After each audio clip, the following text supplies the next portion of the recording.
And guess who's back? Back again. Blue Bloods are back. Tell a friend with episode 41. It's been a couple weeks, B. Holmes. Yeah. You know, it's been 2 weeks. There was a hurricane that hit, and if you listen to episode 40, which was a couple of weeks ago, we did mention that there might be some technical difficulties as a result of this hurricane that might. We weren't sure what the impacts were going to be, but you had a little bit of a journey these past couple of weeks. Talk about, tell us about it. I mean, I'm not saying this. I don't mean to sound like I'm making light of it, but I think now that we're on the other side of it. No, it's the only way to really just even like fester through it. So, those who don't know, from our listeners, I moved to Florida because my wife lived here. And so, bro, I've been through like tornadoes. That's about it as far as natural disasters. We had Ian that just hit here, and it was crazy because like I don't know anything about hurricanes, so I'm asking my wife like, hey, what are we supposed to evacuate? Like, what do we? She's like, well, what do you want to do? I'm like, I don't know. You're the hurricane expert. You're from Florida, like, and you know, like when I hear hurricane, I'm like, you get out. But if you're saying like, oh, it's not a big deal. Now, granted, to everyone that lived here, the information was like really off because at first it was headed towards like Mississippi, then it bent a little bit and it was heading towards like the Panhandle of Florida. Then like the day before it hit, that's when we kind of got the alert like, oh crap, you guys might want to, you might want to evacuate within certain zones of the city. So then I'm asking my wife like, should we leave? And she's like, nah, we're in the second to last zone. So there's one other zone behind us before we would get kind of hit. We have storm impact windows. I think we'll be fine. Everyone's kind of saying this, Trey. Like, everyone from Florida is like, don't make it a big deal, which I learned because of Irma. Like, a ton of people got stuck on the highway because there's only 3 ways out of our city and 3 ways in. So imagine you take 200,000 people trying to leave on 3 roads. Well, and I remember when you were when we were on the front end of this, you and I were talking offline, and I was like, man, this Ian thing looks like it's about to hit Florida. Like, are y'all okay? And you were kind of saying the same thing. You're like, I don't know, but everyone else is acting like everything's fine. So as far as I'm concerned, everything's fine. Like, we're fine, right? That's all you have to go off of. That's all I have to go off of. What's the temperament of everyone else in the community? Everyone is like calm. Like, I mean, I'm at the grocery store. People are like, oh, this is just what Florida does. Get some water, come help so I helped my mother-in-law put her storm shutters up. And, it was just, everyone's like, we're doing this as a precaution. We don't think anything we might get a category 3, which to me, I'm like, there's only 5 numbers. 3 is a pretty high number. But once again, I'm the newbie here. Turns out, man, Ian takes a pretty big turn towards us. And it was 10 hours of hurricane, like 10 hours of 145 mile per hour winds or something high, 145 to 148. And the crazy part is, like, I could see it from my bedroom because we have storm windows. So I'm just watching this wind just like rip through houses, flip boats. It was, and then it's crazy because you can only see from like where you're at. You lose power. You have no cell service. Like, you're just sitting and waiting. And it's crazy because like it was crazy because the first part of the storm happens, then there's like the eye of the storm where it gets really calm. And I'm like, oh, it's over. And Jessica's like, no, we're about to hit the back half. And the back half was worse than the first half. So we have no power, bottled water, all this, the whole deal. Texts aren't really coming in because I think cell towers have just been knocked out. And then, bro, we just wake up the next morning and it's like the city's been decimated. Like, it was one of the saddest things. And I did that tornado up in Oklahoma a couple years ago, and it was worse than that. Like, I'm talking about, man, when you come out, it's like, and isn't to make light, but it's just to give people perspective. It's like Walking Dead when you come out. Like, everything's just destroyed. There's people walking around, just kind of assessing damage. No streetlights. I mean, thank God we're safe. The power line in front of us snapped in half, the pole. Wow. And thank God, like, the cord didn't hit our, the transformer didn't blow and the power lines didn't hit our place, or we would have just Yeah, it was just insane. So then that turned into, we spent like the next 14 days. Our church, the church I work for, we turned to a relief center. And man, we served over 300,000 people. I think when you got to see the devastation you saw was crazy. And I mean, it's one of those things like where you want to complain, but you realize like everybody's kind of going through it. Like nobody has power. Right. No one has internet. No one has running water. Like I remember you and I were texting, but like the text was coming. You're right. 5 hours. You got one when you were actually in the eye. Because I remember I had saw something on the news or whatever, and I was like, okay, I need to check on Brandon. And then like I didn't hear, but it's like, what do? You know what I mean? Yeah. And then I got like a long text from you. You're like, man, we're in the eye of the storm right now. Yeah. Da-da-da-da-da-da. Here's where it's at. But if you don't hear from me, don't panic. Because like Braden Cheryl, like I love Braden. Braden's like blowing me up because he's like, I haven't heard from you. What's going on? And it's like, I can see the text. I'm like, hey man, I don't know if you're ever going to get this. I'm fine. Like relax, bro. But it was crazy. Needless to say, anytime I hear hurricane from here on out, I'm evacuating. Like I don't care. Mm-hmm. If it could be a category 1, 2, 3, like I've lived through one. The cool thing is, man, like we had crews come from all over the country, so majority of our city has power. Everybody has running water again. I think the most inconvenient thing some people are living without that actually have their homes is they're living without internet. But man, I'm talking about there's people that's lost houses and cars and I mean just everything, man. It is quite sad because I'm still driving around. You can see the remnants of the storm. I've been very intentional after that to be very, I'll say this, it was like, it showed me how quick life can just be, not to be morbid, but it can just be over so, because you're hearing these stories. My brother-in-law is a nurse. He's working at the hospital. So we're just hearing so much. It just made me like, you know, as silly as it sounds, this past Saturday, having my first Saturday where I could sit and watch football was like, man, it was like the best day ever because you're like, oh, man, you almost take these little things for granted and you get to see how quick, like, it could change. And so, you know, it's just been crazy. We've served a bunch of people. We had some people at our church that, like, lost limbs, lost homes, lost cars, like, have nothing. And so, thankfully, my family's good. Our home is fine.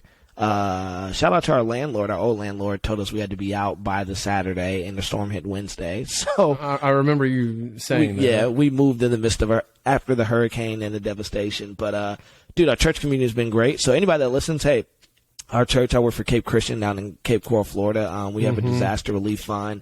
If you want to donate to us, that you can go to capechristian.com and donate. 100% of all those things go directly to storm victims. So we actually just and then we can pivot. But I feel like it would be irresponsible if I didn't use the platform I have to do something that really matters to us and to me. So we've shifted from like a level 1 relief center, which shout out to us, man. We've never done that before, and our team just hit the ground running. FEMA actually came in and was like, "You guys are doing such a good job. We're going to leave you alone." Wow.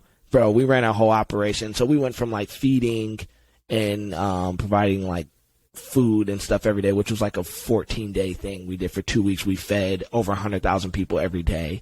To now we're more like, I would say almost the next phase is recovery. So it's tarps, rebuilding houses, rebuilding roofs. A lot of people lost their roofs. So just different things like that, trying to get people back on their feet and kind of get them back to some sense of normalcy. So you can always donate to our church. 100% of it goes to us. And something very practical on that I saw on social media was like one of the local high school football coaches had put a shout out, I think on Twitter or something, to y'all's church and to your pastor, Pastor Corey, thanking him for having water, like for providing water so the kids, you know, because it's like you want to get back to normalcy, but when there's these normal things that you no longer have that you're used to having, it's like, okay, well, yeah, we got to have water if we're going to have practice. Yeah. And he had like this whole pallet of just bottled water that I guess y'all's church provided. Dude, and then what I thought was even cooler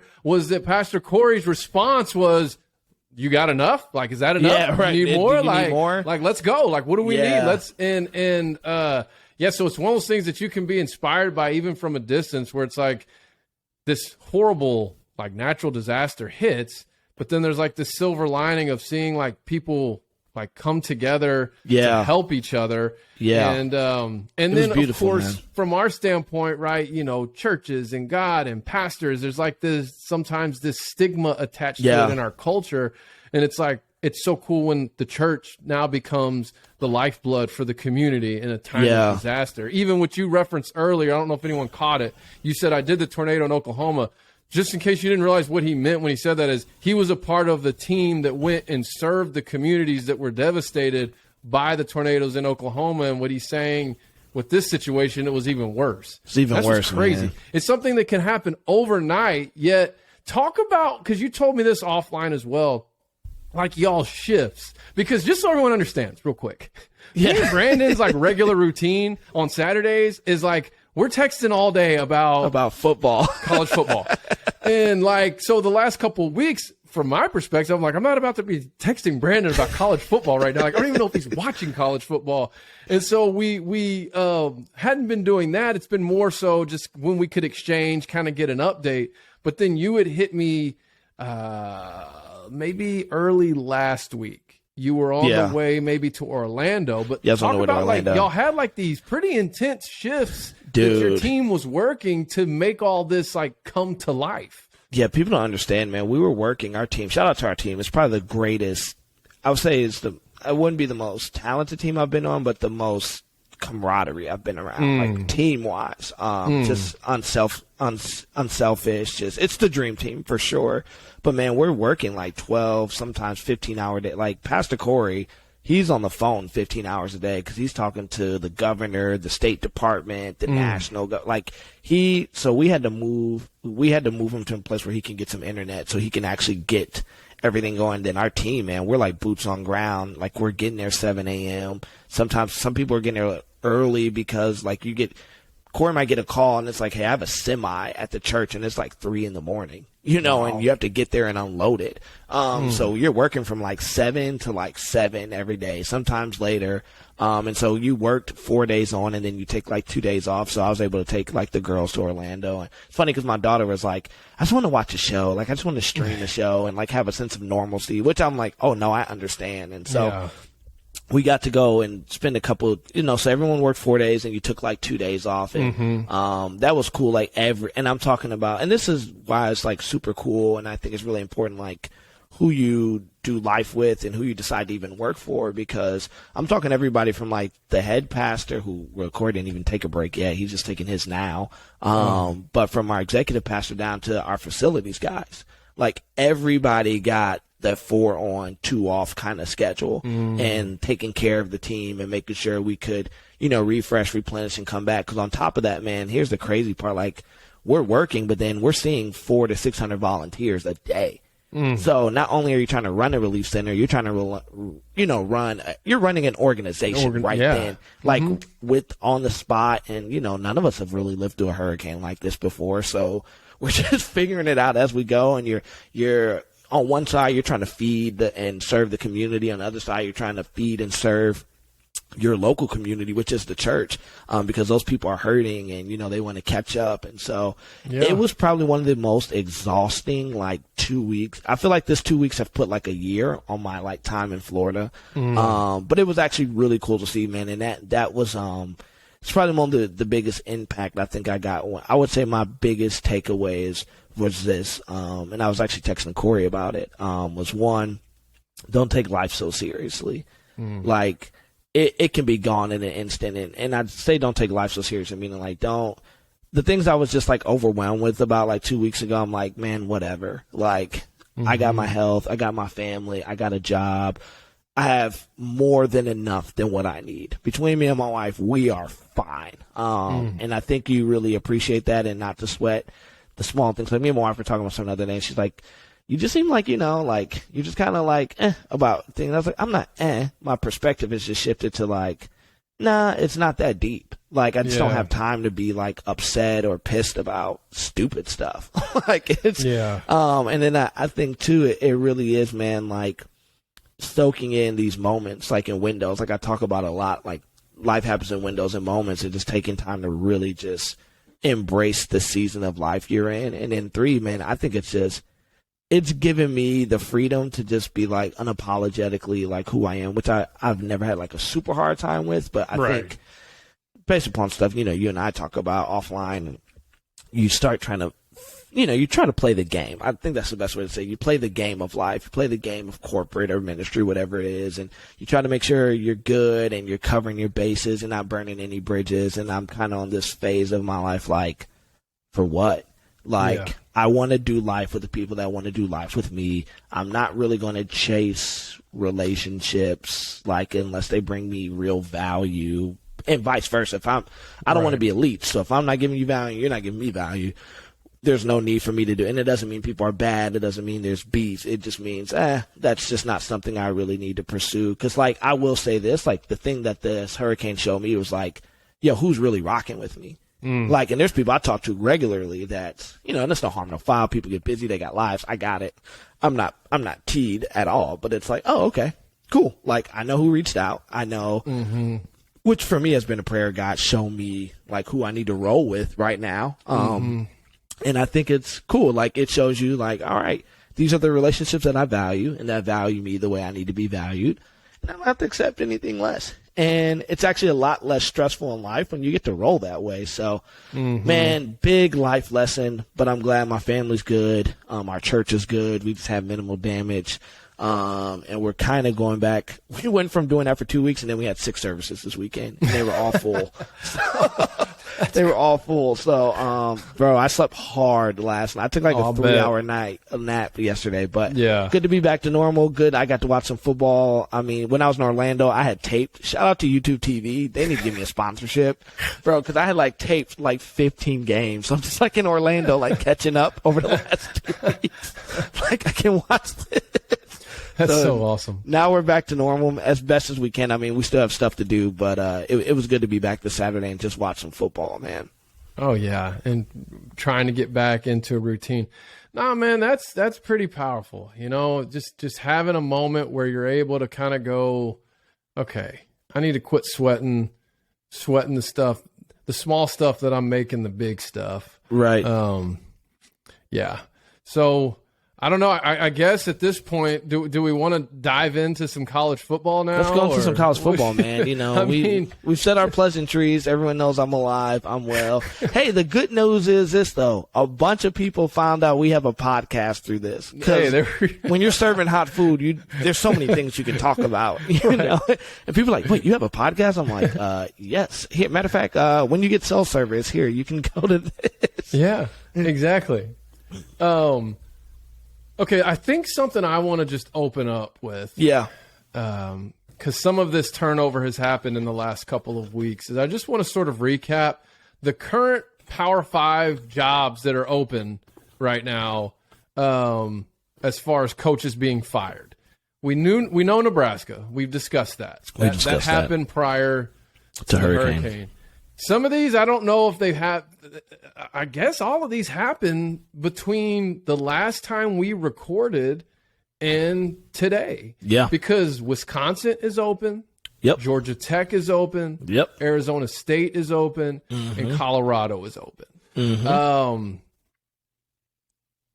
We've discussed that Nebraska job pretty in depth. And then now that Carolina, the NFL Carolina, the Panthers – have fired Matt Rule, I'm wondering.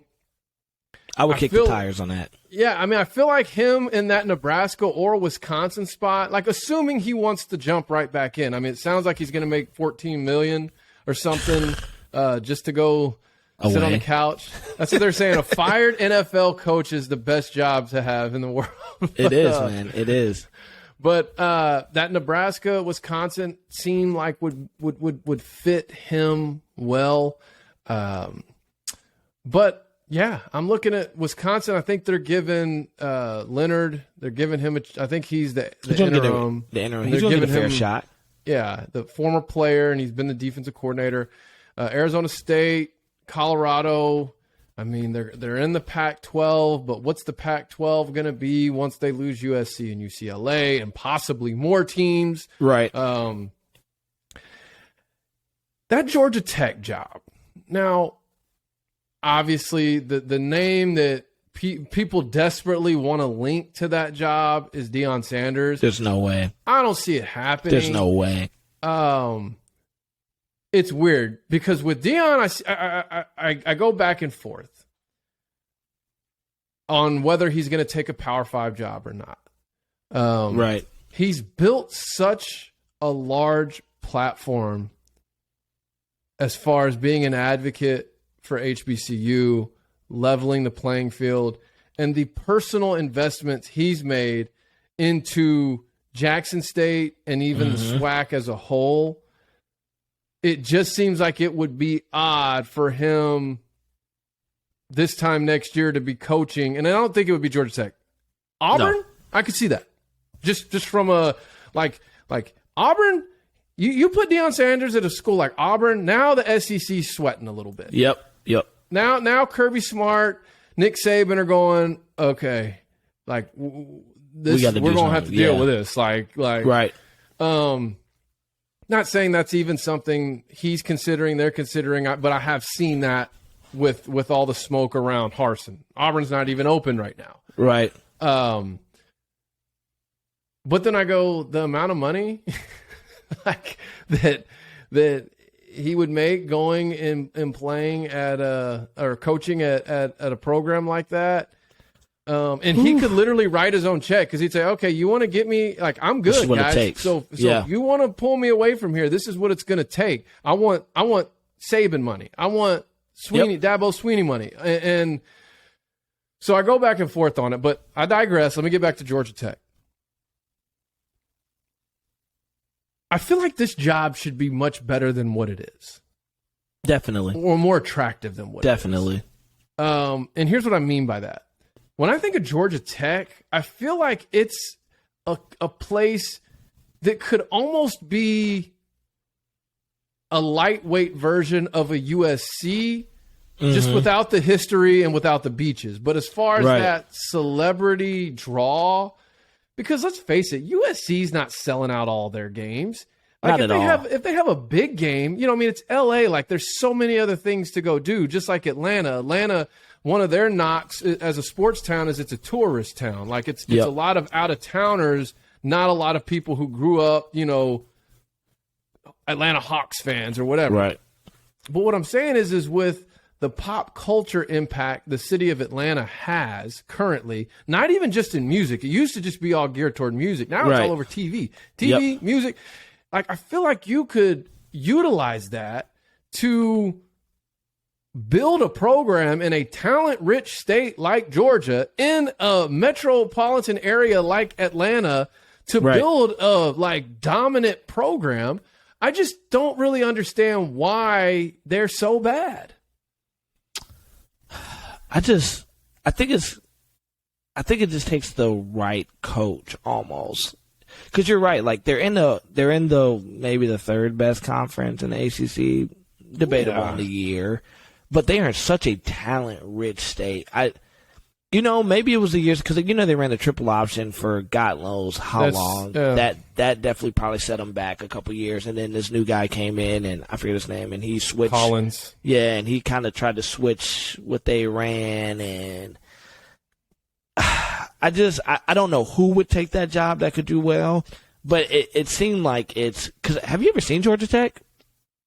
No. Been to the school, bro? I've been to Atlanta, but I've never been to Georgia Tech. Like beautiful downtown. Like I'm looking at it when I remember driving past, and I'm like, dude, how can you not recruit to come here? The stadium is sweet. You're downtown, and I'm not an Atlanta guy. I don't really like Atlanta. I personally hate Atlanta. As I say, I don't really like going. But if that's your speed, and then all the talent that's right there, you shouldn't. I don't know who you call to take that job over. Like you said, it feels like it's kind of getting looked at it's Georgia Tech. When, if we are being honest, Georgia Tech has had success. They've had success. They were what we say, consistent 7-8 win team, running the triple option. So, they were winning New Year's Six bowls or BCS bowls prior to that. I don't know I don't know what name, because I feel like at Georgia Tech it has to be a culture fit though too. Like I think it has to be a culture fit as far as you have to understand that part, because that part of the South is not like every other part of the South. I think unless you've like been in it, you will know. Like Atlanta isn't Tuscaloosa. It isn't, I don't know, Oxford. Like Atlanta is like, it's Black Hollywood. Like that area it's Black Hollywood. It's USC, LA, but black. Like that's what they call it Black Hollywood for a reason. So I think you have to have like the right personality to really understand and capitalize at that job to recruit at a high level, because the talent is there. There's a ton of dogs in that metroplex. You just have to have the right personality that understands. It's kind of like how you used to say how Pete Carroll could play both sides of the. He could play both sides of the fence. Yeah. At USC. I think you need that at Georgia Tech. You need a guy that can relate on both sides, because you got all kind of kids out there. Yes, you got kids who are in not the best upbringings, not the best neighborhoods, but then you got kids, man, they're living in multi-million-dollar cribs. Like they got money. And then they can still ball. So I think you have to have that. I just don't know who out on the market can give you that right now that would actually take that job outside of Deion. And it's also a place where you have like the kind of mega church, a lot of like well-known sort of celebrity pastors where, those are relationships that can help you when it comes to recruiting. And I think that's why people so desperately want to link Deion Sanders there, not just because he played for the Falcons, right? Every single box you just listed, he checks. He can do it all. He can do it all. He can go to the area that is the lowest economically and relate to and connect with everyone there. He can go be a guest at the biggest multi-million-dollar mega church in the city and connect with everybody in that audience. He can go to the studio with, So Def or whoever and connect with everyone. I mean, I'm saying like he literally checks all those boxes. And I think that's why people so desperately want to connect him to that. Which I'm not going to lie, like that would be. I don't think it's a better gig for him than Jackson State right now, though. I don't. They could pay him more, right? But I don't think it's a better gig. But what he's doing from a purpose standpoint, what we've talked about, and what he, as far as him feeling like he's in his calling, like, at some point you can't put a price on that, right? And by the way, speaking of, they've been balling. They've been balling. And their 5-star hasn't even played hardly. And that's the thing. It's because Deion, like he says, like when he's healthy and when he's ready and he can fully be Travis, is what he says, then we'll get him on the field. But he's not trying to rush him and get him out there and win games. But no, man, they're oh, there we go. There we go. Sorry. That's it. Sorry. A little technical difficulty. Everyone's going, what? What just happened? Right. So anyways.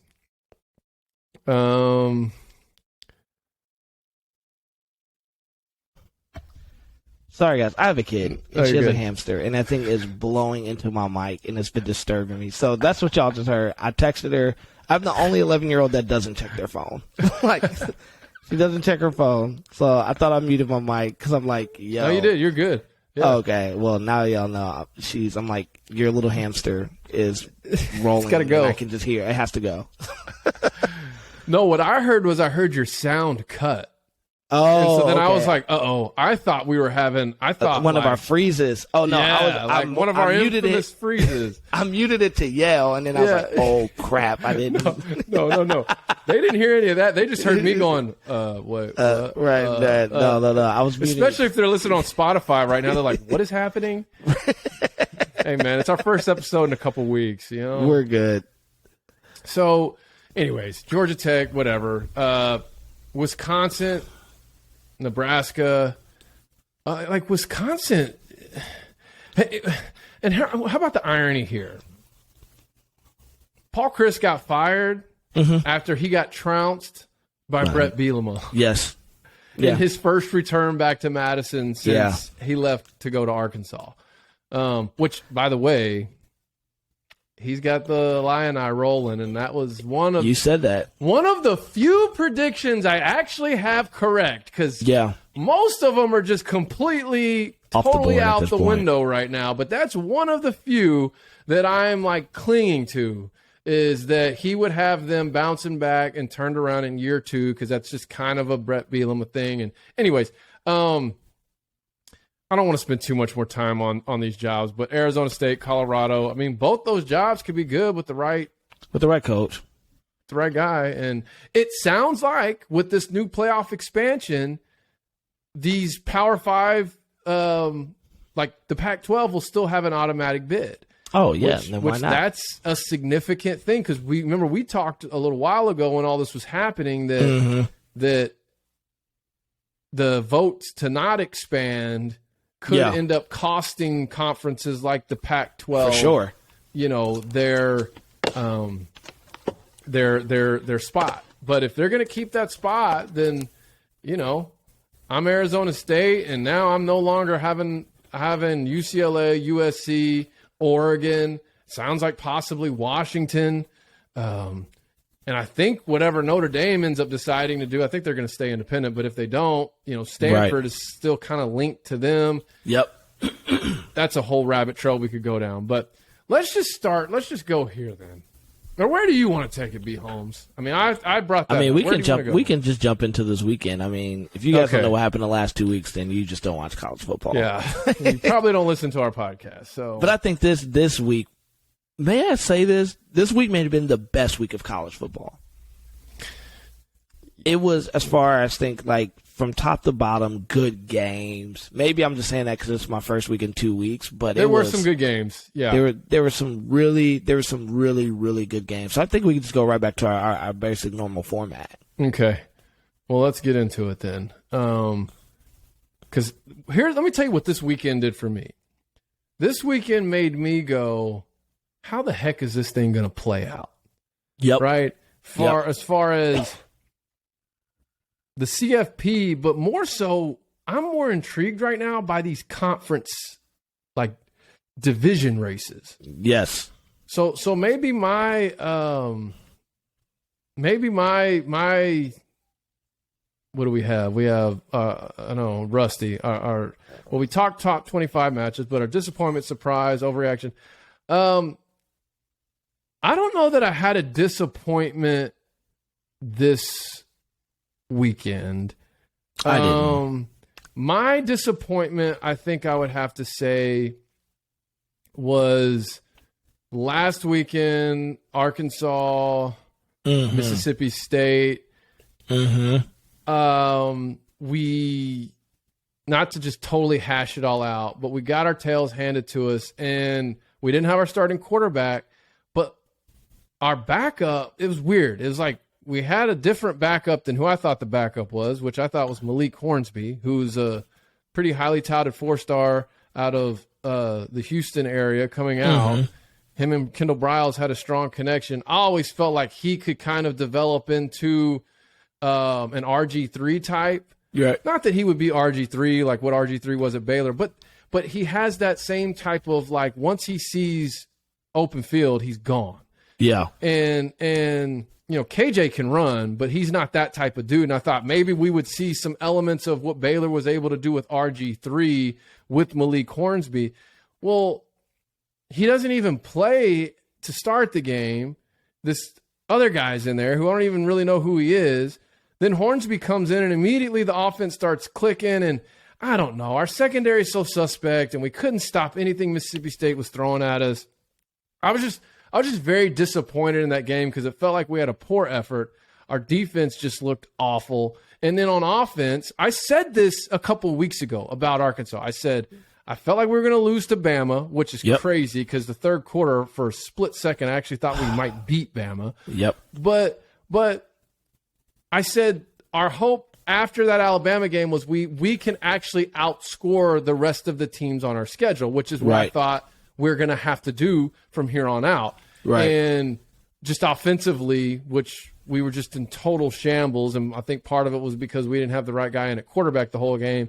It was just awful. Then we come out, rebounded against BYU. Same thing. Can't stop anything they're throwing at us, but at least we were able to outscore them. And I still stand by my statement as we get deeper into the season, because what I see this – anyways, I'll just start there. That was my disappointment. You can go with anything you have. You know, I know I said this week, but I got to go to last week was Washington getting upset by Arizona State.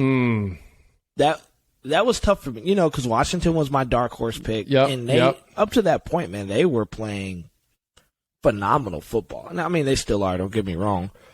But, you know, this is the Arizona State team that isn't good. They just fired their head coach. So I don't know. That was kind of disappointing to me. And I actually did tape that game because I wanted to see it because Washington was my dark horse pick. And I mean, they came back and handled business against Arizona, but that was their second game that they had dropped. And to me, that's a game they shouldn't have dropped, because the other team they lost to was UCLA, which at the time was a really good, you know, they were both undefeated. DTR was looking good. We looked at okay, that's going to be a potential tight game. But then to drop another one to Arizona State when you shouldn't have done that, that was a big disappointment for me, because I'm like, that kind of affects them in now this conference race, because I don't even think the Pac-12 does divisions anymore. It's like the two best teams play for the conference championship, which right now currently looking like it's going to be SC and UCLA, which is a shocker. Well, hold on, though, because USC lost. Oh, so that's right. They just lost to Utah. Let me, because part of me wants to say that's my disappointment, right? Because I've just been going so hard for USC, and I've even got a little bit, little something extra invested on Caleb Williams winning the Heisman. And so I was disappointed from a standpoint in that game that USC lost, and it felt like there was a moment where Caleb Williams could have his Heisman moment. Or have a Heisman moment. The stage was set for him to make something happen where it could just continue to be replayed and talked about, kind of like Bryce Young last year in the drive against Auburn, right? Yep. And that was what sealed it for him.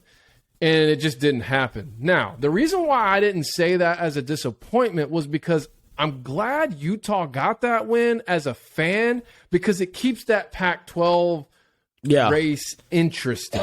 Right. And what I'm realizing right now, with bowl season being what it is, only having 2 games that matter, 3 if you include the national championship, I've really gotten more invested in how the conference races play out for the conference championships. And another thing is, man, Kyle Whittingham. Yes. I just like him. The dude's a dog, man. And here's the thing, and this is something that no one probably even cares about or even would notice or care to notice, but obviously Lincoln Riley came out and had some issues with the officiating, and there was one personal foul that was just a god-awful call, and then Utah was able to capitalize and score, I think, 2 plays later. Yep. But there were a lot of – I watched that whole game. There were a lot of officiating, poor officiating both ways. Yeah. And there were a couple times where I was like, oh my gosh, I cannot believe that Utah is getting the shaft here. Yep. And in the whole time, Whittingham was losing his mind on the officials.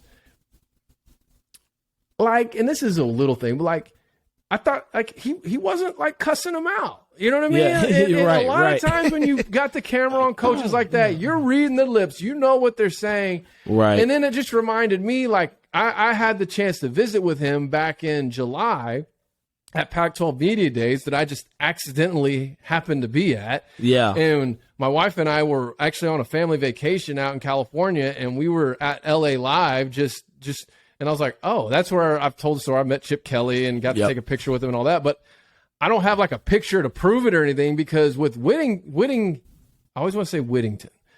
I always go Whittingham, or I need to get the guy's name right. It's Whittingham. I don't know why I always want to say Whittington, but I saw him in the hotel lobby. We had just eaten at a restaurant, and we walked in and we were just kind of looking around, and they had this Lakers plaque at the hotel that my wife wanted to see, and we're in there, and I see Kyle Whittingham, and I go, he's just standing there. He's like, I don't know if he was waiting to check out or if he was waiting, whatever. Right. And I said, Coach Witt. And I said, Coach Witt. And he looked over at me, and I just walked up, introduced myself to him.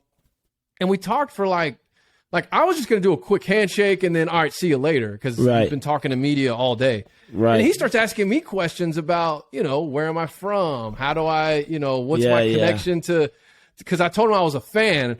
And I was like, well, I'm not a Utah fan. I was like, but I am a fan of you as a coach, and your work, and just your consistency, what you built. And then he's just asking me these different questions about myself. And then I was like, cool, man. And that's what I'm saying. Like, when we left, my wife was like, do you want a picture or something? I was like, no, because it didn't even feel like. Right. It didn't feel like one of those. He was moments. so down to earth that it didn't feel like, oh, I need to take a picture with this guy. It was like, I felt like I knew him. Like, that was my boy. And anyway, so I've been really kind of pulling for him, just like I have been Chip Kelly this year. And seeing him come away with that, I feel like he has his standards. He's a disciplinary coach. He holds players accountable, but it's like you could tell he has some personal standards that no matter how heat of the moment he gets or how emotional he gets, like he doesn't compromise them. And I don't know. I talked way too long on that, but anyways, it keeps that Pac-12 race interesting because right now it's UCLA and Oregon at the top, and they're about to play each other. Yeah. So that Utah, USC, Oregon, UCLA, the race to see who ends up in that Pac-12 championship, because obviously UCLA or Oregon's going to have a loss after this weekend. Yep. And really, dude, we said this about UCLA because the last time we had this, they were looking at that's what's crazy. It was Washington, Utah, Oregon. Game. Yep. It was Washington, Utah, Oregon, back to back to back. And we were like, we're really about to learn what this UCLA team is about. And here we are. They're 2-0. They're 2 for 2. Right. If they can beat this Oregon team, they've got dangerous. Stanford, Arizona State, Arizona, which they should be able to win. And then they'll have a big matchup with USC in their second to last game. And so, but if you remember, we talked about UCLA as a possible dark horse. You did. And what my reasoning was, other than Chip Kelly was really nice to me and took a picture with me, it was the fact that they have like the oldest team in the conference. Yep. And that's where, the saying you would talk about when we talk about basketball, where you'd say with the COVID year and all that, it's helped level the playing field, where teams have such, guys who've been in the program 6-7 years now. And that's kind of what UCLA is. Okay, I'm done. Go. It's yours. So I did my biggest. Was our biggest surprise? Man, biggest surprise. Syracuse. Yes. First off, like, can I be frank? Syracuse just cost me $2,000. Bro, my goodness. So check. I don't really talk much about like what I kind of do on the side sometimes, but I had a 10-game parlay, hit everything except for the North Carolina State spread. North Carolina jacked me because they didn't tell me Devin Leary wasn't playing till right before the game started. And the game was like, cost me $2,000 off $20. So I'm a little upset about that part. That part really hurts because I'm like, very rarely do you really hit a 10-gamer. And I mean, I was spot on. And anyways, whatever. But shout out to Syracuse, man. Like, if most people don't remember, Dino Babers was on the hot seat to start this season. He was on the hot seat. So it's pretty cool to see, him kind of turn this program around, went with a new quarterback this year. And I didn't get to catch like a ton of that game because it was on at the same time as the Bama-Tennessee game, which I'm sure we'll talk about. But, man, shout out. No one would have. I'll call you a liar if you said you thought Syracuse was going to go 6-0 this year, right? Which is really crazy because now they're going into an undefeated matchup with Clemson next week, this upcoming Saturday, which is going to be a game I'm definitely going to watch. So man, that was my biggest shocker, man. And I mean, obviously people say the preseason ACC Player of the Year and Devin Leary didn't play, but at the end of the day, I say this for anybody when people say, oh, they had a week non-con schedule or whatever about anything. All you can do is play with the hand you're dealt. You can't control injuries. You can't control schedule. These kids don't control that. These kids just have to show up and win the game. And as we see all throughout the year, it's hard to just win the games. It's hard to go undefeated. Like, it's hard to just only lose one game. Like, this is a hard sport week in and week out to win as many games as you do. So I want to say, man, shout out to the Cuse, man, to go 6-0 with a potential to go 7-0. And I mean, with that kind of momentum, with the way I've watched a couple of their games, man, they play tough defense. And I just feel like, you know what I feel like? I feel like they're one of those teams like Michigan State last year.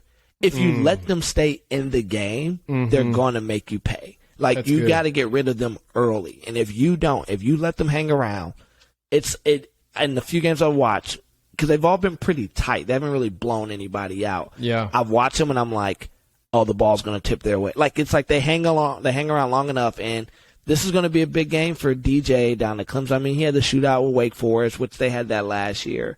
But I'm interested to see how Clemson is going to handle this Syracuse squad. I don't know. Is it at Clemson next week? It's at Clemson. Yeah. Okay. So that probably helps. But still, like, and I watched a little bit of Clemson this past week against Florida State, man. They almost gave that game up. Florida State was a little tighter mechanically. You know, I'm still not high on the Clemson hype train. Everybody, national pundits have been, as they've been undefeated, and they're saying Clemson is back. Last year was an off year. I'm kind of like, I just don't see it, Trey. Like, I don't see it. I've watched them a couple times this year, and I just don't feel that way. Well, and the team that even in their, like, dominant years, the team that was always a thorn in their side was Syracuse. And I'm intrigued by this one too. I wished it, just for the sake of shaking it up, I wished it was at Syracuse. That would have been amazing in the Dome. But it is an 11 a.m. game, so it's not like they're having to play at Clemson at night. It's an 11 a.m. game, which does typically help the visiting team. The visiting team, yep. So yeah, I've got my eye on that one as well. I'm curious, man. This Clemson team, they just keep winning these games, and we'll see because after that, I mean, Notre Dame, Louisville. I don't know. Maybe South Carolina will do something. I don't think so. I don't either. I don't think so. Which I don't want to see Clemson go to a playoff, but outside of that, I will say this. My other biggest surprise, oh man, this was a big surprise. How about them boys in blue, man?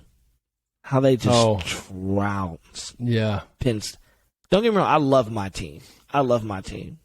Dave Drum, you're listening to this. He says my trigger word is objective when people say I'm not an objective fan. Well, that is a trigger word for me because I'm very objective as a Michigan fan, I feel like. I did not expect that. Like, I expected a 24-21 type game. Yeah. Potentially swinging Penn State. Because you let Sean Clifford, we saw it against Purdue. You let him hang around long enough, and they had their moment. Like, I don't know if anybody watched the game close towards halftime where he did the zone read, kept it, scored that touchdown. Then we get the interception, pick six. They come back. Then they come out the first drive of the second half, put 3 on the board, and you're like, dang, Michigan, this should not be a game. And then they just went and did what they were supposed to do. So, like, very, very, I will say this. I'm ready to, like, say this now because I was very skeptical. And part of this, I'm probably still a little bit fired up from this weekend when a bunch of Ohio State fans kind of ran their mouth at me. And I had to remind them I couldn't hear them over the 42 points that we dropped on them last year. And then, so Dave Drum, I know you're going to listen, and it's fine. It's my podcast. I can say whatever I want to say. So, Trey, these guys actually try to tell me this, though. They're like, they go, yeah, you guys are a one-trick pony. I was like, yeah, that one trick that ran for 5 touchdowns on you last year, right? Like, how was that one trick? I mean, if you're not going to stop it, why would I not keep doing it? Well, how'd the playoff go? I was like, so we're going to brag about our participation trophy in the Rose Bowl last year? Like, because that's the goal, right? To go to, whether you lose, whether you get smoked or not, the goal is to go to the playoff. Then what's your winning? You guys haven't had a winning record. I go, we've had a winning record like every year. We just haven't beaten you guys. But I go, we're not going to go. Let's not talk past. Let's talk just like what just happened. What just happened is we whooped you 42. We put 42 points on you. Then this is when you get guys skating. Well, who's number 1 in the polls right now? I was like, we're taking mid-season polls right now as Dubs. Like that's what we're hanging. Well, like, when is Ohio State going to actually play a team that's good at football? They haven't played.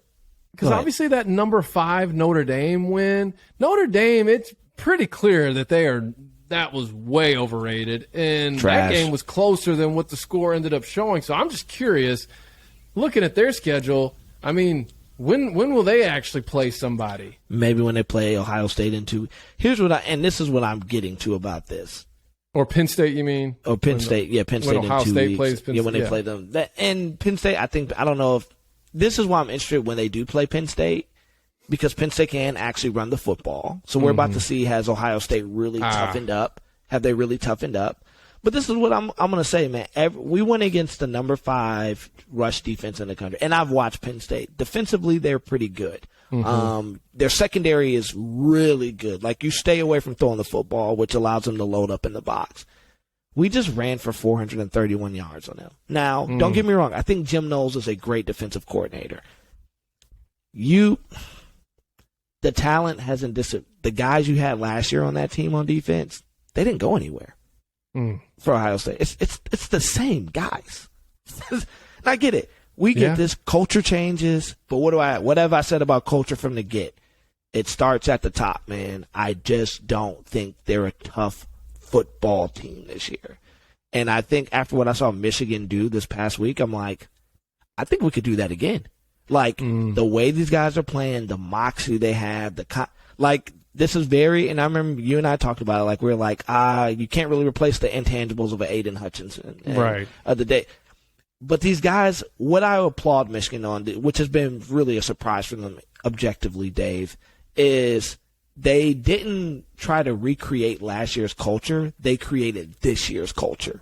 They didn't try to recreate what Aiden and Cade and Hassan and David and Dax and all those guys, like, they understood what that was. And, it was all hearsay, like what you kind of hear in the media, what they say. And they addressed that, hey, we understand last year's team was last year's team. Great team. You can't replace those guys. But we're this year's team, and we're here to make a noise. We're here to make a statement. We're here to show you that, yes, Aiden is great, but we can win without him. David was great. And you're starting to see, man, some of these guys have been waiting their turn the last couple years are finally starting to. So that's really my biggest surprise. Like, I thought we would be good this year. I didn't think we would look dominant in the run game as we have. Well, I'll say this to vouch, because, I mean, not that I have to because it's recorded, but you wrote about this and you talked about this, because I was pretty adamant, like, you lose a guy like Hutch, you're not going to be able to replace all that. Not saying I thought Michigan was going to be bad. Right. I was just like, I didn't think they were going to be what they were, because I remember even in the text you were like, I actually think they're going to be better, LOL. Like, and I was like, wait, what? And basically what they're putting out on the field is exactly what you were saying was going to happen, all the way from whether it being getting Gaddis out of there, being addition through subtraction, or, like you just said, finding their own identity on the defensive side of the ball instead of just being like this thing that thrives on this one or two players' heartbeat. They're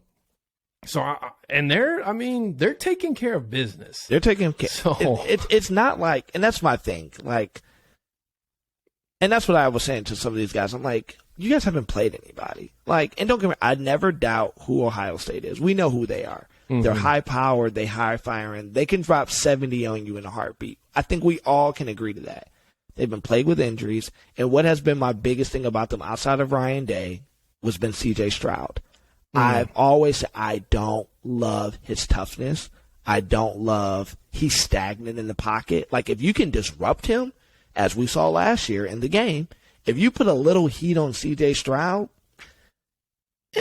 you can force him into a mistake or two. You can force him to miss. And with the way Michigan plays football, they just want to bleed the clock. They want to run the football down your throat. They want to play dominant football, and which we've seen they can continuously do. I think we're setting up. I'm ready to say, like, I think we can really beat them in the horseshoe. At the top of the season, it's recorded. Go back and listen. I didn't think we could. I was like, it should be. I honestly think, Trey, this team can go to the shoe and upset them. Like, I really believe it, especially the fact that most people in national media are saying it. And I read an article this morning. Oh, Ohio State hasn't played anybody, but just wait, they're going to win. And then when they beat Michigan at the end of the year, everybody will see. Like, that's been the consistent thing from national media is Ohio State is going to beat Michigan. That's the thing that got Michigan going last year was no one gave them a shot. And then you got these guys clicking, They're angry, they're mad, they're dominating, and then they're going into this game that they handled you last year with the same game plan. JJ's getting better every week. You got your star receiver back and Blake Corum. I mean, this is a contract year for him. He knows the more he plays well, the better he gets his chance of getting drafted higher and higher. I like our odds. I'm not willing to say we're going to do it, but I really like our odds to go in the shoe and handle business. I'm going to call an audible here on this episode because of how this conversation organically has gone. We talked Pac-12. We talked ACC. Yep. We're talking Big Ten now. I think we just continue the episode just going each conference. Well, we'll go Big 12 because, ironically, we can talk about surprises and potential scenarios for every conference right now with how things are playing out. And so, but I don't want to leave Big Ten just yet because I want to talk about the other side of the conference, which on has the been West, shocking. Which you've got right now, the two teams that I thought we had Minnesota in there too, but the team I went the hardest for was Purdue, and then the team I kind of like felt like I had a feeling about was Illinois. And Illinois sitting at 6-1, 3-1 in the conference, number Looking 18. good. And then you got Purdue at 5-2. Oh, Purdue could be 7-0, or at least, if not for that, just Hail Mary against Syracuse. Yep. They're sitting at 6-1 as well. But they're both at the top of the West standings. Illinois and Purdue, they're going to play each other in a couple weeks. I think that game will be the decider for who represents that side in the Big Ten Championship. And I'll tell you what, I'm all for it. I'm all for seeing Illinois or Purdue in the Big Ten Championship. Purdue has it better the rest of the way simply because Illinois still has to play at Michigan. But if Illinois beats Purdue, it will allow them to lose to Michigan and still win the division, I believe, because the Big Ten do head-to-head. Yes. Like if both teams are like 5-2 or 6-2. Yeah, it's head-to-head matchup at that point. Okay, because Illinois has got it. Now, they're good and they're playing really good defense, but they hadn't seen a Michigan. But I'm looking at Illinois' schedule going, it's not crazy to think these dudes could finish 10-2 easily. And depending on how the CFP plays out, I mean, they could end up in the freaking Rose Bowl. Well, here's the thing though with Illinois, and don't get me wrong, I love my team, but it's the perfect trap game. We play them right before we play the game, right? Which I would say for the remaining part of the Big Ten, that is my biggest. I started playing Michigan State in 2 weeks because we're their Super Bowl. But you do get them coming off a bye. We do Michigan get them coming State, off a bye, right? But then you go Nebraska. You don't know. Nebraska plays everybody tough, and Mickey Joseph seemed to kind of get those guys turned around. But then I mean, I'm looking at it like Illinois really could upset Michigan. Like I'm gonna say it here on the Blue Bloods podcast. I would be highly upset if we let that happen, but I wouldn't be shocked. I wouldn't be shocked. They're playing dang good football. Chase Brown, because we play similar styles of football. We run the football. We want to play tough defense. Chase Brown might be, I would say he's one of the top 3 backs in the Big Ten right now. He gets overlooked because he plays for Illinois, but the dude can run, man. So I think that's a perfect trap game. I'm just saying it here, Trey. It wouldn't shock me if we got upset to Illinois. I don't see Bielema winning that game. I could see it possibly being a close game. Don't get me wrong. But Illinois' offense has had its struggles this year. Okay, I haven't watched much of them. So. And they haven't played anything close, in my opinion, to what Michigan's defense is doing. Right? No, they haven't. That's true. Now, if the same Michigan team, I mean, that's the thing, because I think Maryland's offense is better. It's elite. Yeah, I mean, I think it's better than Illinois'. You know what I mean? So it's I don't even want to make that comparison because that's what kept Maryland in it. Now, Do I think Illinois can give Michigan some problems with their defense?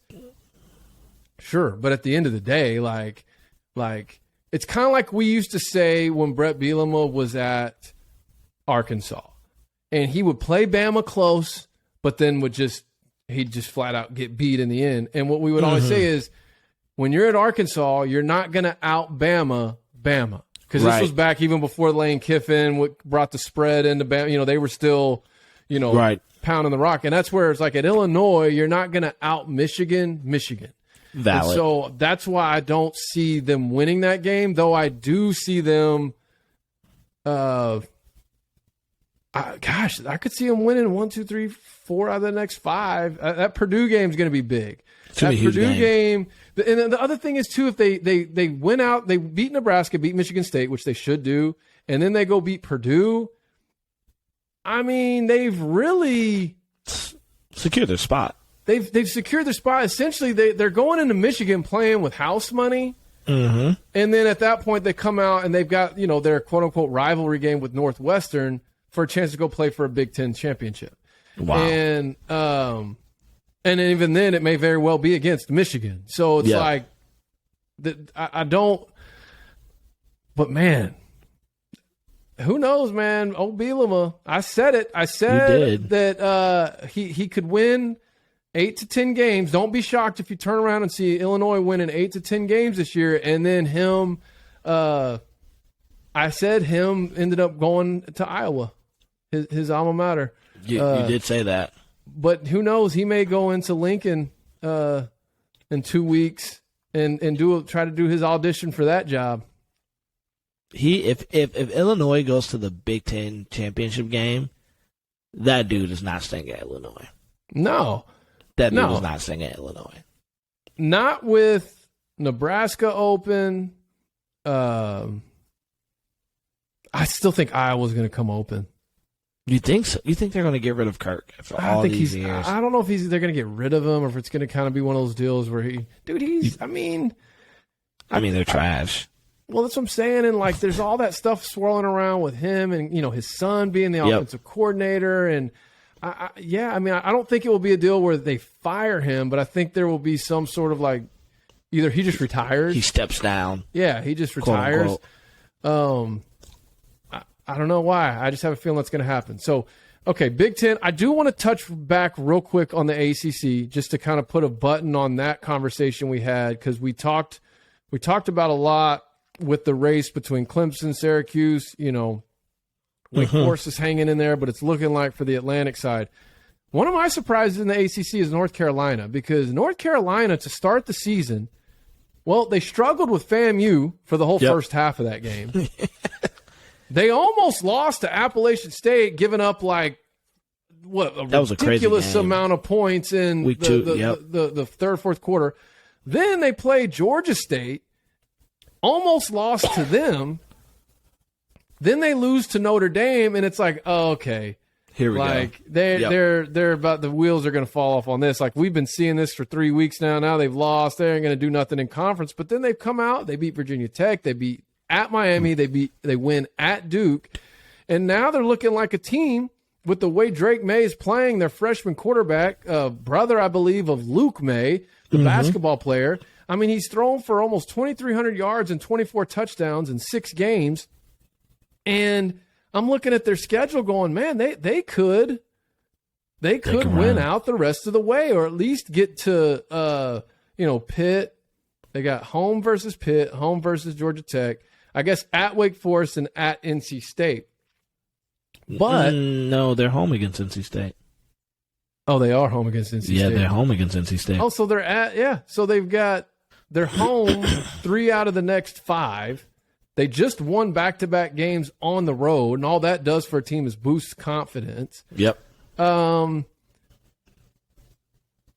I'm looking going, man, that division, that side of the conference is really theirs for the taking.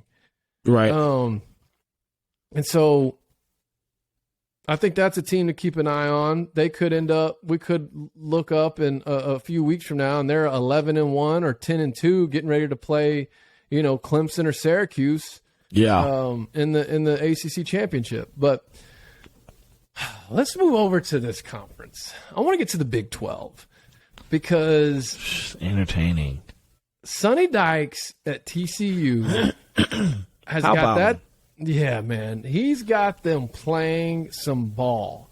And right now, them and Kansas State are at the top of the conference. Yep. Texas squeaked one out against 0-4 conference team Iowa State. It's the Fighting Matt Campbells. Yeah. How about that? I mean, wow. He should have bailed when he was hot. Wow, a lot can happen in a year, huh? It seems like ever since their fan base decided to go on an aerial assault against me, the wheels have just been slowly falling off that program. But they did get College Game Day last year. They did get College Game Day. They did get College Game Day. You were right. If you're a new listener, that's like our second episode. Just go listen to our first or second episode ever of this podcast, and you'll get a little bit of context of what we just referenced. But I'm loving this TCU Kansas State.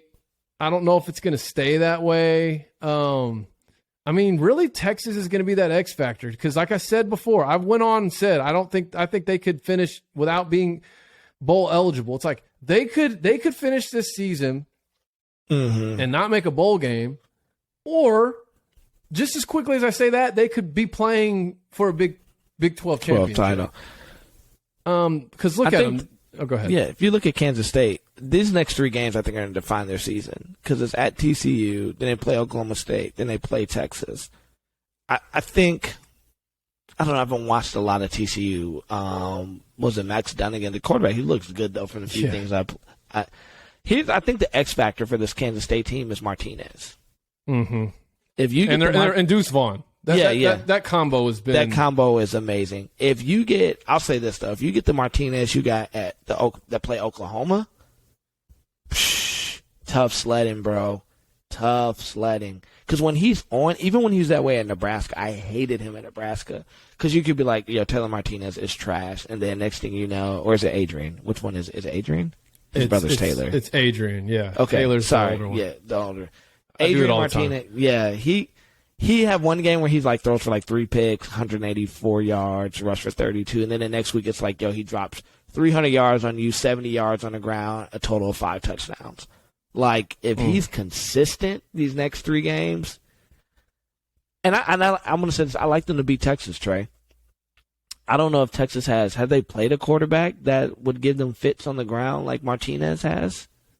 I don't think so. And here's the thing, dude. Like, just let's look at Texas for a second. Like, can they win on the road?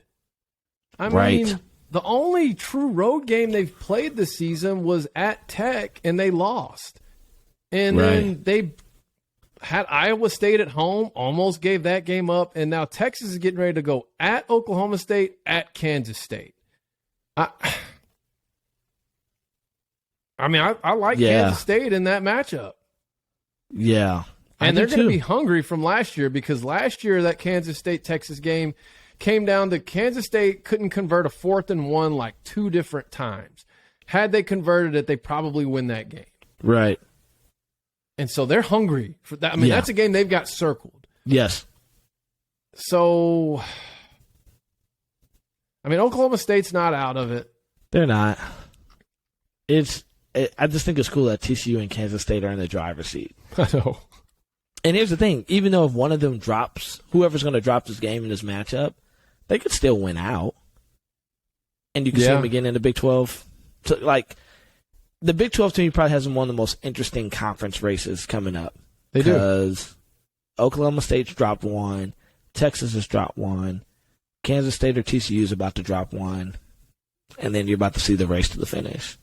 Well, and the thing is Kansas State, TCU, and Texas all still have to play Baylor. And here's why that's significant, is because Baylor's going to play season wrecker for at least one of those teams. Yes. I think Baylor is going to at least be – I mean, look, they're obviously having a down year coming off the conference championship a season ago. I thought with Shapen coming in, taking over, that It just hasn't been what it is. I mean, you lose an All-American safety who's now playing in the NFL. You lose your all-conference linebacker. You know, their defense just isn't what it was a season ago. I get it. They're going to have to figure that out. But that final stretch of the season, it goes Kansas State, TCU, Texas.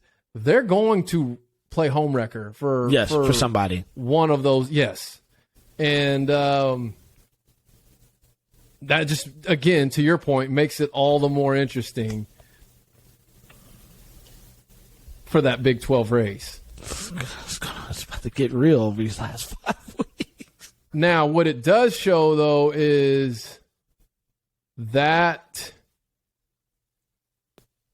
will be the conference. Well, let's get to the SEC and then let's talk a little CFP. Got you. Because the SEC, you want to talk about surprises. So right now, it's not crazy to think you could have Tennessee.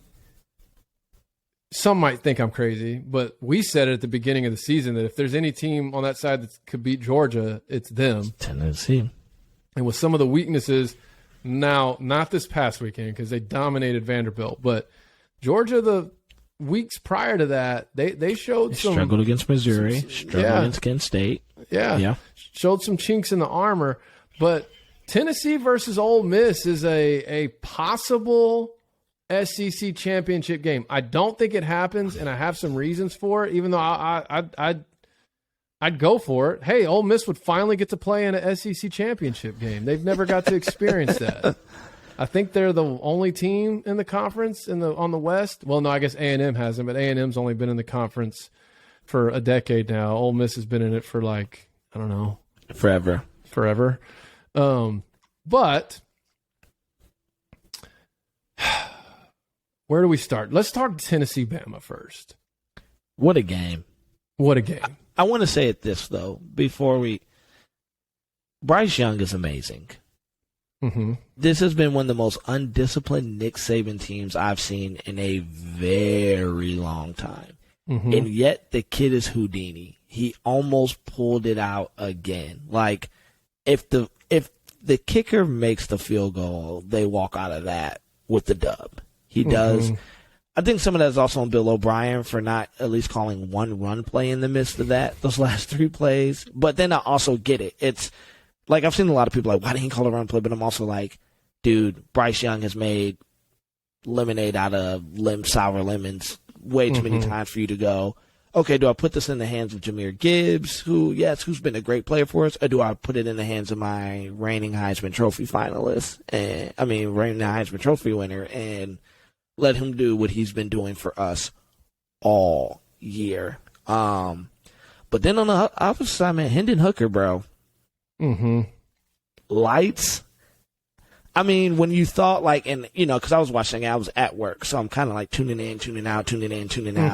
I'm going, so I saw they were up, and I'm like, oh, crap. Okay, cool. Then I saw Bama does the Bama rush where they come back, and I'm going, oh, Bama's about to do Bama things. Here we go.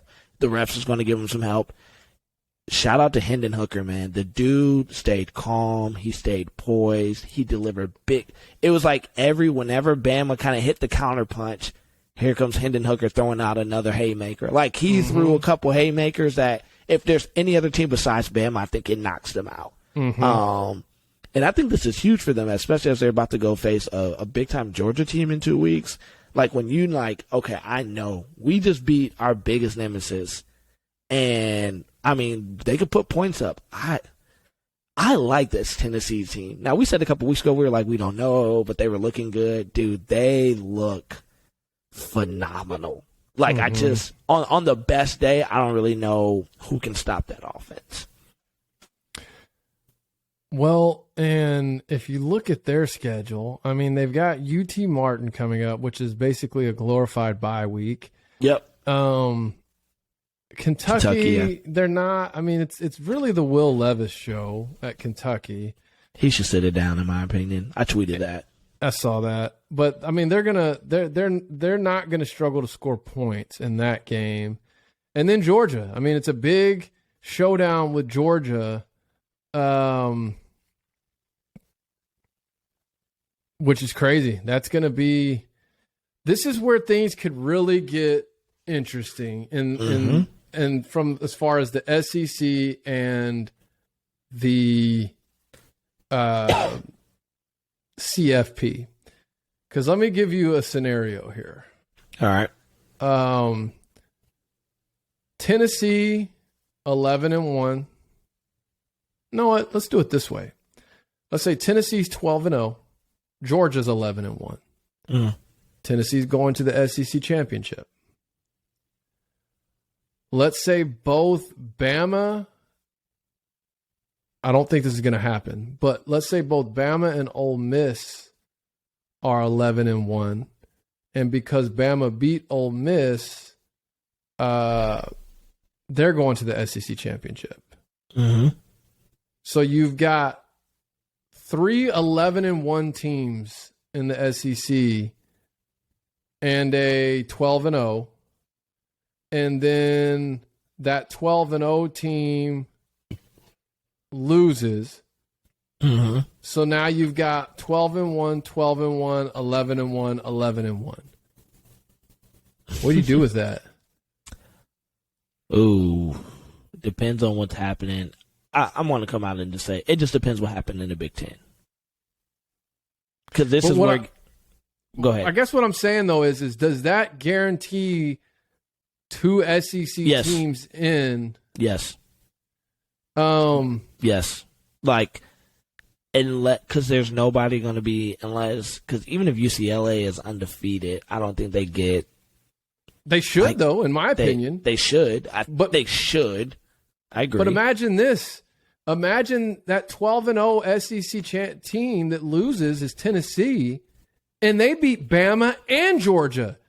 You leave them out? No, they get in. I think if Tennessee, if they go to the SEC championship game undefeated, that is just to me, that is just pageantry at this point. They're going to the playoff. Okay, so what do you do with Georgia, the team that didn't have to play? Well, they get left out. Because then you have to put because here's come on, it's Bama bias. If Bama beats Tennessee, they're going. Well, no, but they have to because they win the SEC championship. Right, that's what I'm saying. If they win the SEC championship, the 2 teams that are going to the playoffs are Tennessee and Bama for sure. So could you see a scenario though where it's the Big Ten champion with 3 SEC teams? Now it would have to be a very specific scenario. It would be, right? It would be. The only way I see that happening is if the Big Ten champion is the undefeated Ohio State. That's the only way I see that happening. Because let's just say Michigan runs the table. They're 12-0 again. They lose. Ohio State's the 11-1 team. Then Tennessee does their deal with Bama. I think, and this is hypotheticals at this point. I think you get Michigan, Ohio State, Tennessee, Bama. Because let's be real. Also, we can talk resumes. We're also going to let's talk the other side of this. Cash cow. That is so much money. Right. You got 4 blue bloods essentially playing for a CFP. So who are you saying? What for? I would say the only way it gets to that point would be Michigan will have to win out and Ohio State will have to lose 1. Oh, you're saying to get 2 Big Ten teams to get 2 Big Ten teams in, it would have to do that. That's the only way I see that happening. I believe if Michigan loses to Ohio State, they're not getting in. Like, they just don't get that type of – it'll just become they are who we thought we are. To get 3 SEC teams in, Ohio State has to win out, and somebody in the Pac-12 has to lose. I think that's the only way that – well, unless Clemson does what they're supposed to do. I think there's just outside – there's those outside. So Clemson has to lose. Whoever's undefeated – well, USC just lost, so UCLA has to lose. And then – Ohio State has to win out. I think that's the only way you get 3 SEC teams into the college football playoff. Yeah, the biggest wrench into the CFP this season would be for Tennessee to win out and then lose the SEC championship. Yep. Because at that point now, you've got a SEC championship loser who's got wins against Georgia and Bama on their resume, and their only loss being to whoever it was in the SEC championship. And at that point, if you've got an 11-1 Georgia team sitting there, maybe they just get left out. And that's where, to me, this season is a perfect picture of why we need expansion. For sure. But then also, my argument for expansion hasn't even been so more teams can have a chance.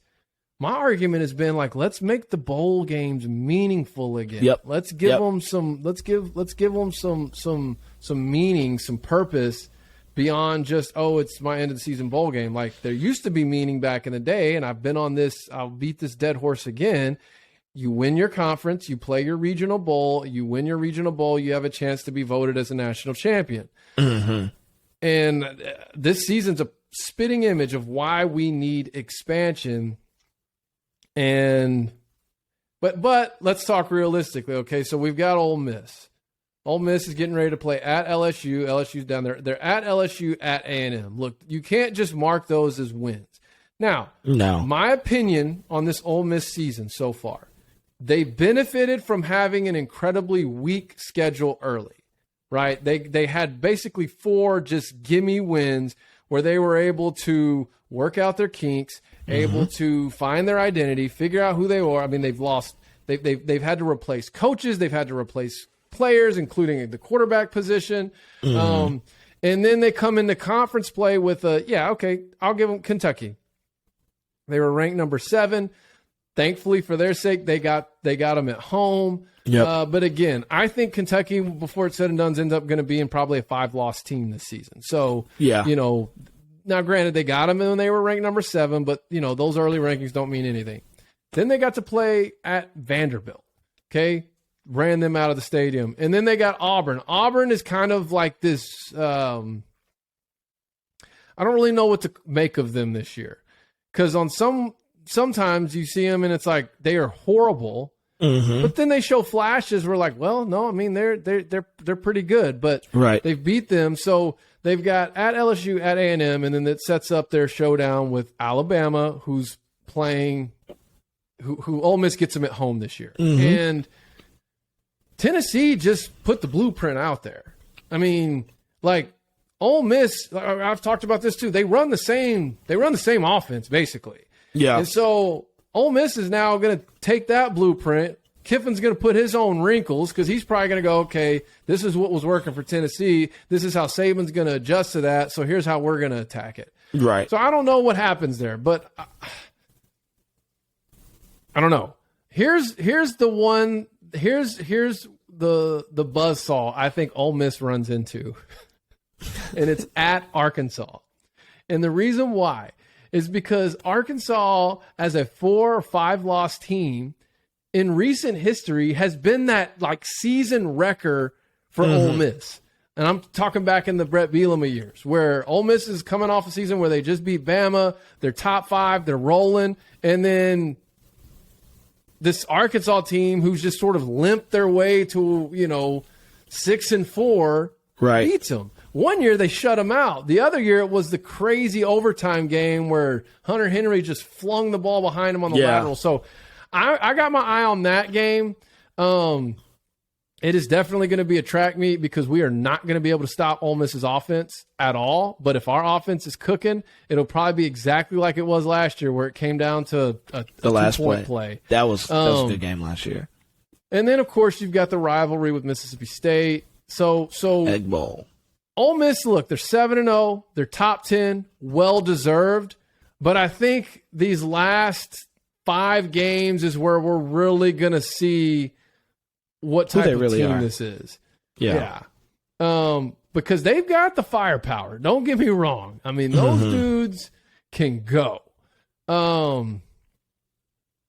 But I also think that the schedule has definitely been on their side up to this point. And look, they have no control over that, but it's just a reality of the situation. Now, you got Bama. We always say it. Oh, they just got exposed. Well, I don't know. Still Bama, man. I mean, Are they going to make the adjustments? Are they going to, I mean, is Bryce Young going to be healthier? Like, what's the situation? They've got Mississippi State, LSU. What would really be nice is if Bama could lose another game.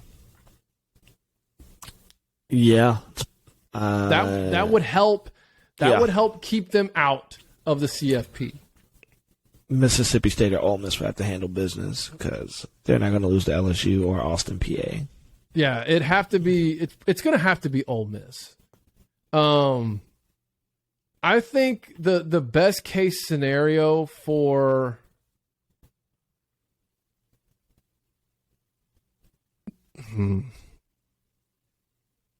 because when I think college football playoff, like I want multiple conferences. I want you know what I mean? I want as many conferences represented as possible. Yep. Now, for the Pac-12, I was thinking USC. And they may still very well win that conference, but is a one-loss Pac-12 conference champion USC team going to be enough to get in over a, I don't know, one-loss Georgia team that just lost in the SEC championship? Right. Or the scenario we just said with Tennessee, a one-loss Tennessee team. What would you like to see in the CFP? Maybe we can end this conversation with that. This is what I would like to see. I would like to see Tennessee run the table because then I think it just makes it easy. It would help if Bama lost another one and then, let's say, knocked off like an Ole Miss. Like, say if they lost Mississippi State or LSU for some odd reason, then knocked off Ole Miss. Because what I would like to see a little parity. Don't get me wrong. Like I get it, and I'll say the SEC is the best football conference, top tier in the country. It's the best football conference. But I think it would be cool if you see Tennessee, a USC. Because here's what I will say to you: if USC runs the table and they run the table well, like stylistically, Lincoln Riley knows that. Man, if they start dropping 50, 60-point games, which they're capable of, and run the table, then you could say, hey, like which we all say, you're kind of allowed a mulligan. And they lost to a Utah team that's really good, that plays teams really tough, and they went on the road. And they did it that way, and they only lost by, 3 points. Like, you could argue that if they handle their business well. If they handle their business, they went out, they beat teams handily. Caleb Williams still has, I think, potential to have a Heisman moment and to play Heisman Trophy caliber. I think it would be tough to argue against bringing USC in as a one-loss team. Then I think I don't want to see Clemson. I'm going to be honest. Like I don't think they're that good. I think they might drop a game. So then I think if you can get like a USC, Tennessee, if they run the table, which I still think is going to be kind of tough, and then you have the Big Ten champion, albeit Michigan or Ohio State, whichever one is going to be. That fourth slot, I'm open. Like that fourth slot, I'm open at that point because then I'm going. Because here's another scenario. Say you have what we just had. We all played out with the SEC. Say UCLA wins. They beat USC. And then we go, but USC runs the table and somehow they play for the Pac-12 title game. Now you have a 11-1 and 11-1 rematch. You know, USC wins that game now. Well, then that wouldn't really matter because then USC would be like 10-2 because they lost one to Utah. I just think I would like to see USC run the table as much as I'm not the biggest USC fan. I would like to see them run the table, go 11-1, finish out strong. I would like to see Tennessee finish strong and run the table just for the sake of parity in the SEC. We know Georgia has dogs. We know Bama has dogs. They're going to be fine. And then it'd be interesting to see what happens in the Big Ten. And then with that fourth slot, I think you just kind of leave it open for whoever at that point, which would be if Bama doesn't lose it. Well, because if Bama loses, even if they run the table and they go to the SEC title game and they lose again, they're now a 2-loss team, so they can't go in. So then I think we get to the same point. I think you can have the 3 conference champions, and if Clemson drops a game, then you still sneak another SEC team in there, like a Georgia. Because if they play tight to Tennessee and they lose, everyone's going to be like, man, they're the reigning national champs. Let them go. I don't know if there's a scenario that everybody's happy with. because it's only 4 teams. I just don't exactly. see it. There never is. But this season, I think, will be like the so far at least the way it's playing out. It's like gonna blatantly show the need for expansion. Okay, I've got two CFP thoughts, and then I'm done. I'd be okay with Georgia and USC playing in the first round, the 1 and 4. Mm-hmm. I want to see a Lincoln Riley, Kirby Smart rematch. Remember, they played the OU Georgia in the Rose Bowl several years ago. And then Clemson, Michigan. That'd be good. As the 2-3. I would like to see, because then I feel like Michigan wins that game, and then we'd see Michigan playing what would be insane is having a Michigan USC national 06 championship. rematch, man. 05 rematch.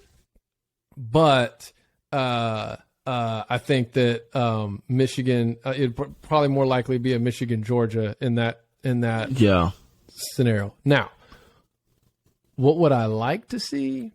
I want to see 4 undefeated teams from 4 different conferences. And that would be here's good. what that looks like. And this is going to be crazy. I want to see an undefeated UCLA. I want to see an undefeated Tennessee. I want to see an undefeated Michigan.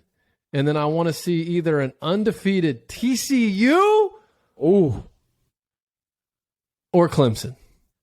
Now, that's a good question. What do you do if TCU or Kansas State runs the table? Well, Kansas State lost to Tulane. Oh, yeah, that's right. They lost to Tulane. Okay, so they could go undefeated in conference, but it doesn't matter. They lost to Tulane. So, yeah, what do you – that's a good question. What do you do if you have these one-loss SEC teams and then you have an undefeated – like TCU gets to argue, we're undefeated. We deserve a shot. And then, like you said, so what do you do? If you have an undefeated TCU, an undefeated Michigan or Ohio State, because I believe one of those 2 teams will go undefeated. Which one? Then, you have undefeated. Yeah, if you have undefeated Tennessee and undefeated UCLA, that's a freaking good. I would be really pumped for the sake of, wow, it's not Bama and Georgia. Right, and what's going to throw a wrench in that whole scenario is if Tennessee wins out and then loses to Bama in the SEC championship. That I feel like the worst thing that could happen is for Tennessee to win out and then lose to Bama in the SEC championship. Tennessee has to win out. Like, you almost just need Tennessee and Ole Miss to play each other in the SEC championship, because I don't think the committee will put the loser of that game in. No. Right? Like last year, like the loser of the game, you knew if Bama won last year, like if Bama lost, they weren't in. But if Georgia lost last year, they were in. Right. Yeah. We need we need Tennessee to run the table. We need Tennessee to run the table. We need a handful of teams to run the table. We need a handful of teams to run, which I want to say I think the easiest to run the table is in the Big Ten right now. I haven't, Michigan's schedule isn't daunting the rest of the way. And then, Ohio State, they don't really play anybody, honestly. So I think you're going to get an undefeated team out of the Big Ten. I definitely see that happening. I don't know about our other conferences, though. I know. There's just too much. Too many teams have to play each other still. Because you look at the Pac-12, you said, let's see. UCLA is really the only team that can do it. Who they have left, they have, that's a tough one. They have Oregon this week. Stanford should win. Arizona State should win. Arizona, you should win. Then you have UCLA. They have 2 tough matchups left. And I'm not sold on Oregon. Bo Nix is Bo Nix. Oh, yeah. Well, UCLA, they're coming off, they took care of Utah, took care of Washington, and, it's not, no, it is this weekend. Yeah, they play Oregon this weekend. Yeah, that's this weekend. The game day is headed to Eugene.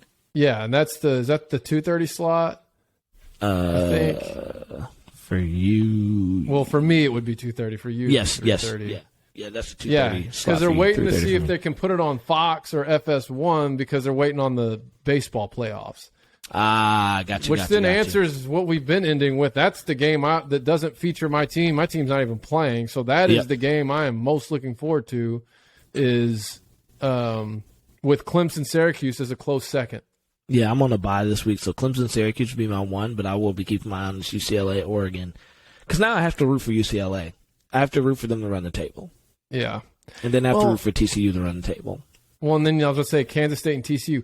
And finally, we have a weekend where the 3 best games are in 3 different time slots. Yes. God, man. They need to do better scheduling. Yeah, they need to do better at scheduling these games, man. Oh, dude, this is money. I got Syracuse Clemson at 11. I got UCLA Oregon at 2:30, and then I got TCU Kansas State at 7. Oh, that's a good lineup. That's a Saturday. Bama Mississippi State on the back end too. See what's going to happen there if they'll have a hangover. Okay, well. What a day. Don't forget you got Texas Oklahoma State, too. Yeah, I know. That's going to be on the screen. That's going to be on one of the screens. What a week of college football coming up. My team doesn't even play. Even greater. Less stress. Yeah, they're not worrying about – exactly. Well, and what sucks is when your team's playing BYU at the same time slot as freaking Tennessee Bama. So I'm like, I'm missing probably the game of the weekend because I'm sitting here watching my team in a shootout with freaking BYU. Yeah. All right. I'm done, man. That's it, man. Thanks. This episode's a lot shorter than I thought it was going to be. Thought it was 2 weeks off. But, hey, thank you guys, man, for tuning in. We appreciate y'all. Hey, man, enjoy the simple things of life like as a Saturday and watching your favorite team play college football because it could be a lot worse. So, yeah.